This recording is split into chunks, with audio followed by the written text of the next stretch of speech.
ख्याल रखना। अब मियाँ निक्को से बात करके थोड़ा आराम में आ गई थी, सुकून में आ गई थी। अब कंटेनर में वो लोगों का बचा हुआ खाना तलाश करती है। अब एक रात तो फिर से समुद्र में तूफान आ जाता है।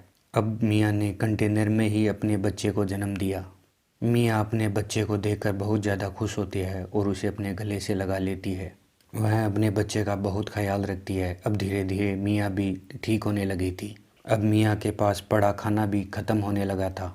मियाँ सोचती है कि अब उसे कितने दिन और यहाँ रहना पड़ेगा। तभी उसको सामने से पड़ी एक ड्रिल नज़र आती है। मियाँ उस ड्रिल को लेकर कंटेनर से बाहर निकलने का रास्ता बनाने लगती है। मियाँ नीचे आकर अपने बच्चे को संभालती है और फिर से ड्रिल से रास्ता बनाने में लग जाती है, लेकिन अब ड्रिल ने भी जवाब दे दिया था, वो भी ख़राब हो गई थी। मियाँ ने ड्रिल को फेंक दिया अब वह चाकू का इस्तेमाल करने लगती है, लेकिन अब चाकू भी टूट चुका था। अब मियाँ देखती है कि न तो उसके पास पीने के लिए पानी बचा था और न ही खाने के लिए खाना। मियाँ बेहोश हो जाती है और बेहोशी में उसे सपना आता है कि वो उसको नज़र आता है अपनी बेटी जिसको गवर्नमेंट ने मार दिया था। मियाँ को अपने पति का भी एहसास होता है, जो उसे कहता है कि तुम घबराओ मत, तुम सब ठीक कर लोगी, यहाँ से निकल जाओगी। अब मियाँ के ऊपर बारिश का पानी गिरता है जिससे उसको होश आ गया था। अब मियाँ वापस उठकर एक कपड़े से कंटेनर को तोड़ने लगती है। मियाँ की मेहनत रंग लाई थी। अब रास्ता खुल जाता है। पहले तो वो पीने के लिए पानी जमा करती है डब्बों में। वो बाहर आकर देखती है कि उसका कंटेनर तो समुद्र के बीचों बीच था। उसे दूर दूर तक कोई दिखाई नहीं देता। अब वो अपनी बेटी को बाहर लाकर आसमान दिखाती है। तभी उसे अचानक समुद्र में मछलियाँ दिखाई देती हैं और एक आइडिया आता है। वो मछलियाँ पकड़ने वाला एक कांटा बनाती है और उसे मछलियों को पकड़ने का तैयारी कर रही थी, लेकिन उससे एक भी मछली नहीं पकड़ी जाती और वो थक चुकी थी। अब वो थक कर वहीं सो जाती है और उसे आसमान में एक एरोप्लेन दिखाई देता है। वो जल्दी से नीचे जाकर एक कांच का टुकड़ा लाती है। वो अक्स का टुकड़ा बनाकर एरोप्लेन को दिखाना चाहती थी, लेकिन वो जल्दी जल्दी में अपने टांग को कंटेनर से कटवा लेती है। वो प्लेन को अक्स दिखाती है, लेकिन प्लेन जा चुका था। अब वो नीचे आकर अपने जख्म को सिलने लग जाती है। उसे पास में पड़े एयरफोन दिखाई देते हैं। उसे वो जोड़कर एक जाली बनाती है। अगली सुबह वो जाली का इस्तेमाल करके मछलियाँ पकड़कर अपना पेट भरती है। वो कुछ दिन तक ऐसे ही मछलियाँ पकड़ती और अपना पेट भरती। उसने अपने पास पड़े डब्बों में भी पानी और मछलियाँ पकड़ कर रख ली थी। अब वो अपने कंटेनर का नंबर लिखकर प्लास्टिक के डब्बों में रखकर बहा दिया करती थी। एक रात निक्कू का फ़ोन आता है और वो कहता है कि मुझे माफ़ कर दो, मैं तुझे बचाने के लिए नहीं आ सकता। निक्कू कहता है कि मुझे पुलिस ने पकड़ लिया है और मुझे गोली लगी है, तुमको खुद ही आना होगा। मियाँ कहती है कि हमें बेटी हुई है और वह अपनी बेटी की आवाज़ निक्कू को भी सुनाती है। अब उसका फ़ोन बंद हो गया था। मियाँ बहुत रोती है और कंटेनर के ऊपर जाकर सो जाती है। अब उसे यहाँ 32 दिन हो जाते हैं और उसने यहाँ का सारा सामान इस्तेमाल कर लिया था। अब वो कंटेनर में रखे डब्बों का इस्तेमाल करके एक छोटी सी कश्ती बनाती है जिसमें उसने अपनी बेटी को लेटा दिया था। अब वो मछलियाँ जमा करती है।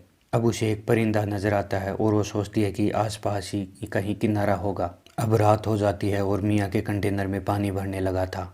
उसकी बेटी की तस्वीर कंटेनर में गिर गई थी जिसे मियाँ लेने नीचे जाती है।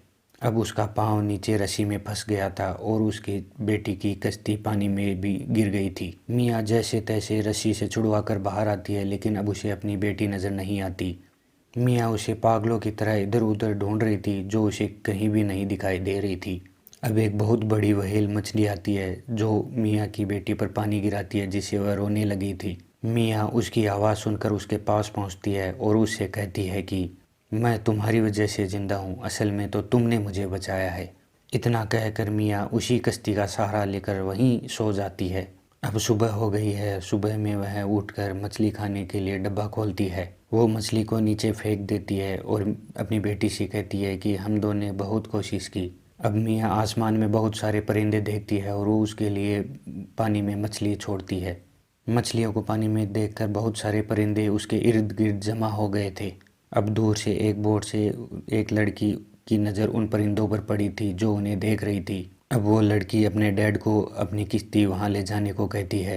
अब उनको मियाँ की लड़की मिलती है और वो उनको देखकर सोचते हैं कि ये यहाँ कैसे रहे जिंदा रही होगी। तभी उन्हें मियाँ की कश्ती के साथ एक रस्सी बंधी हुई नज़र आती है जिसको वो ऊपर खींचते हैं तो उन्हें वो मियाँ भी मिल जाती है। दरअसल मियाँ ने अपनी रस्सी को उसके किश्ती और अपनी बाजू से बांध लिया था। लेकिन अब मियाँ एकदम से बेहोश हो चुकी थी। वो लड़की उसे बचाने की बहुत कोशिश करती है, लेकिन मियाँ का सांस पानी में रहने की वजह से बंद हो गया था। अब मियाँ अपनी बेटी की रोने की आवाज़ सुनती है तो उसे होश आ गया था।